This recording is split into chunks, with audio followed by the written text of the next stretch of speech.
conservative. Co-connector. Siniraan tayo ng American mga soya bean manufacturer na walang kwenta daw yung coconut, mataas ang cholesterol mo at saka they have the highest yung coco nectar pala bago pa gumawa ng tuba, pag nagagal mo yung foam, pinakamagaling pala niyan because of the high amino acids for falling hair.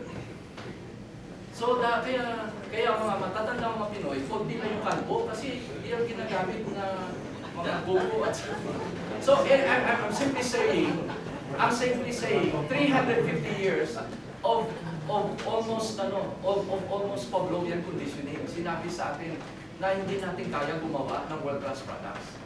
That we are, we have been conditioned to think of ourselves as second-class citizens of the world. Pero ngayon, we have to realize that 2024, magsama-sama tayo, we can really become a first world country. No? Pero kailangan na, kasi what is life if that's no purpose? If it has no dream, if it has no goal. And at 62, dapat we should not think, I don't think of myself as too old to dream. And the greatest dream that I have is for my country. Kasi it will be carried on by my children. Either the honor or the disgrace will be called. So generational yan, yung inheritance mo. So tayo dito, at our age, we have been educated in the top universities. That's why we made it to Canada or to the United States. Now, how can we now also, what kind of legacy are we going to the future Filipinos, wherever they are in the world? Ito ngayon, let's build on the 4 years of the Aquino administration. Magtulungan tayo. Kasi I've never, ito, hindi lang ito honest, matapang pa. No? Kaya kailangan dito na yung nitpicking and all the negative comments, o kaya wala nang payabangan dito. Kaya kailangan dito yung we are now surrendered to the higher purpose. And the highest purpose now is to empower our country and for the Philippines now to rise in Asia. That's the higher purpose. So dapat barilin nyo ang naninira sa bansa natin. We probably have time for one more question. Two more questions, okay? Mike? Okay, your mic already. Go ahead. Hi, my name's Imelda Ortega Cesara. I met Tony Maloto about over a year ago when you launched Gawad Kalinga in Toronto. Anyway, my question is, I represent IO Media, and I'm also the new Publicity and Communications Officer for the Philippine Press Club Ontario. I just wanted to know, what's the best way that the media overseas can help raise awareness and fundraising on an ongoing basis to help Gawad Kalinga in its efforts to alleviate poverty in the Philippines? Could you give some tips on how we could do it on an ongoing basis? Well, first of all, speak positively about the Philippines. And think no longer just about, don't have a fundraising mentality. Think about love of country. Now, if you go kasi for the pocket, you get those change. No? But if you go for the heart, the pocket will follow. And usually the pocket is shallow. No? And so, but yung we're now looking for long-term investment. No, but philanthropy is important. For many people, that's the best way that they can express their support for our country because they're busy with their work. But to me, the most important thing is for you now just to be a messenger of good news. No? And when you have now your fundraising events, make it a celebration of a celebration for Filipinos who will be dancing because there will be no more poverty in our country by 2024. Kailangan meron kayong vision because a people without a vision will perish if you read the Bible. But no one has articulated an audacious dream for the Philippines. No vision. Kaya, kung saan-saan tayo napupunta. No? Kaya kailangan tumaya tayo sa dream na yan. And I just want, I'm not really after, the money is good. But like I told Conrad, because people listen to him, the big corporations listen to him. By writing about what is honest, what is true about the country, he found Gawad Kalinga. And tuwing sumusulat siya, tumataas na ang credibility ng Gawad Kalinga. Every week we're in the newspaper, we're in the front pages of the newspaper. Kaya ilagay dapat ng mga dyaryo ang Gawad Kalinga at ang mga magagandang nangyari sa Pilipinas. Kasi madali na ang mga Pilipino magtulong sa bayan nila kung positive ang outlook nila. If they're so for a country, it's so easy for people to know. If they're despair, they will just help the relatives. So, ang grants din, if you know how to present the interest of Canada in Asia and the interest of Canada in Canada with the Filipino groups here, if you know how to present Gawad Kalinga as the bridge, you know, not only it's a bridge of friendship, but it's also an economic bridge, you know, and it's a cultural bridge. Then, kung ganon, then the big bucks will come from Canadian corporations, like what's happening with Gawad Kalinga. The Canadian government is one also of the most generous in terms of grants.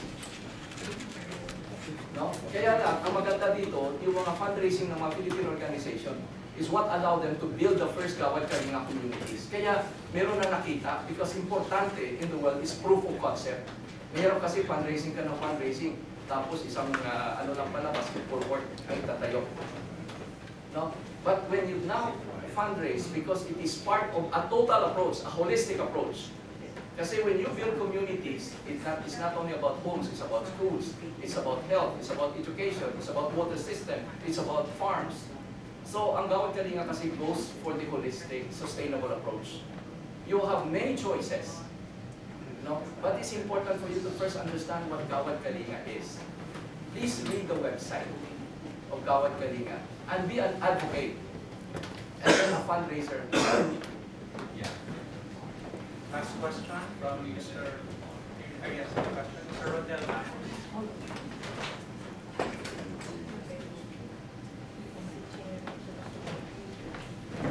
I'm Rodel Ramos, freelancer, but I also represent the Philippine Canadian Inquirer from So you know Conrad Quiros. Of course, it's my favorite columnist. Si dumating siya dito, hindi nga alam ng Canada. Dapat lahat ng mga Filipino communities should just even have time with him and listen to him. But anyway, mamaya ang hapon magsasalita siya. No, kasi kahit na masama ang mga yung hindi maganda yung susunod kay Gloria, siya yung unang binabasa ni Gloria. No, that shows also that he gets respect from those, you know, from whatever he writes, whether it's positive or negative, because of his honesty, integrity. And that is now, yan ngayon ang value na nakita ng Pilipino, that we can be an honest people. But thank you, Rodel, you were always there with us from the beginning.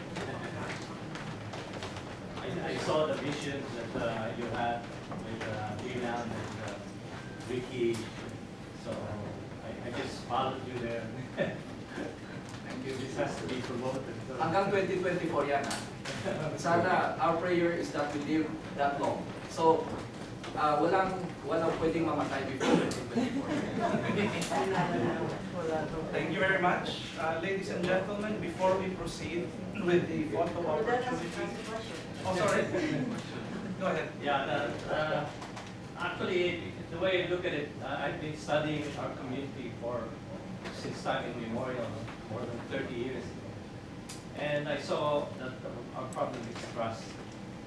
And as Mon Datol said a while ago, that a lot of people have sent money to the relatives and friends to put up businesses, and it just blown away. So it's very hard, even in our community, that we don't trust each other. That's why we have to focus on that trust, how we can regain that trust. Because the banks trust us.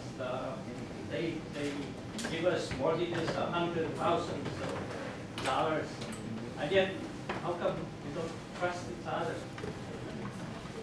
At one time, I was involved with the Mount Pinatubo donation in Maxon government, and one Filipino gave $1 in the funds, and he said, "Ikatan nyo lang yan, siguraduhin yung madala sa mga mahihirap, hindi sa pocket ng mga magnanakaw."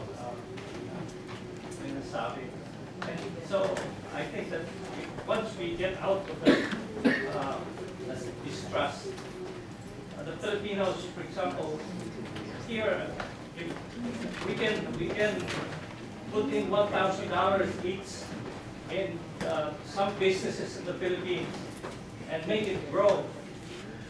If only we can trust people there in the Philippines. So, Well, Rodel, ang sinabi mo at ang comment mo ni Mon was all about trust. No? Kaya nga, pati na yung mga areas agriculture na ginagawang subdivision. Kasi yung mga nabibili, kasi yung mga nandoon sa agrarian reform dati. Pero yung ating Secretary of Agrarian Reform is a very trustworthy person, si Hildebrand Reyes. No? And that's one good thing about now. So many, parang nag-set ngayon ng kwan na we cannot go anywhere unless we're trustworthy. Ito lang yan. At saka yung walang wang-wang na utak. Kasi ang Pinoy dati, at saka kung sabihin mo, yung hindi naman, the people who are the biggest corruptors are coming from the top universities of our country. Hindi ba? Hindi ba? I mean, let's be honest.